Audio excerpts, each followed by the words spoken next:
Banking unit देश के 75 जिलों में शेड्यूल्ड कमर्शियल बैंक जो हैं वो स्थापित करेंगे। वित्तीय सहायता दी जा सके डिजिटल पेमेंट इकोसिस्टम को मजबूत करने के लिए, उसके लिए हम मौजूदा बजट में भी सुविधाओं का प्रावधान कर रहे हैं ताकि लोग अधिक से अधिकतर डिजिटल भुगतान की सुविधाओं का इस्तेमाल कर सकें और उपभोक्ताओं को उसका लाभ मिल सके। अब मैं अगली प्राथमिकता की तरफ बढ़ना चाहती हूं।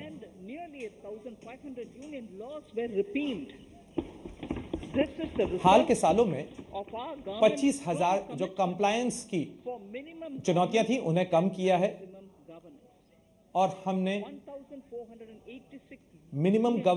मैक्सिमम गवर्नेंस के अपने लक्ष्य को पूरा करने के लिए प्रयास किया है। 1400 जो पुराने कानून हो चुके थे उन्हें हमने हटाने की कोशिश की है। इसने लोगों की सेवा के प्रति जो हमारा संकल्प है उसे बताया है। अब मैं ईज ऑफ डूइंग बिजनेस यानी कारोबार में किस तरीके से सुविधाएं हो सकती हैं उस पर अपने फोकस पर आना चाहती हूं। हम विश्वास आधारित जो प्रशासन है, शासन है, उसमें भरोसा करते हैं। राज्यों के सक्रिय योगदान के जरिए हमारा प्रयास रहा है कि हम राज्य और केंद्र की योजनाओं को आईटी परियोजनाओं के जरिए आपस में जोड़ सकें ताकि नागरिक आधारित जो सुविधाएं हैं वो और बेहतर हो सकें। ओवरलैपिंग कंप्लायंस को कम किया जा सके और जमीनी स्तर पर प्रभाव का आकलन किया जा सके और इन तमाम चीजों को और भी आगे बढ़ाया जाएगा। तमाम ग्रीन क्लियरेंसेस को देने के लिए एक परिवेश पोर्टल लागू किया गया था साल 2018 में। इसका काफी लाभ मिला है।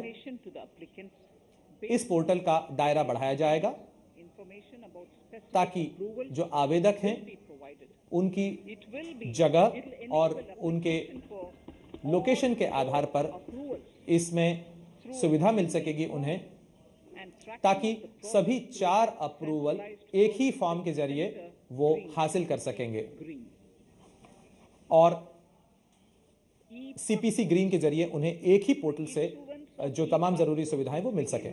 ई पासपोर्ट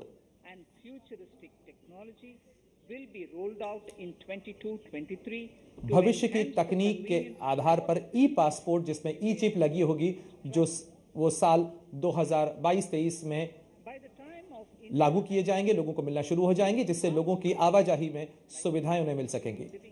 भारत जब अपनी आजादी के 100 साल मना रहा होगा तब भारत की आबादी का 50% से ज्यादा शहरों में रह रहा होगा। शहरी विकास हमारी प्राथमिकता का एक महत्वपूर्ण केंद्र है।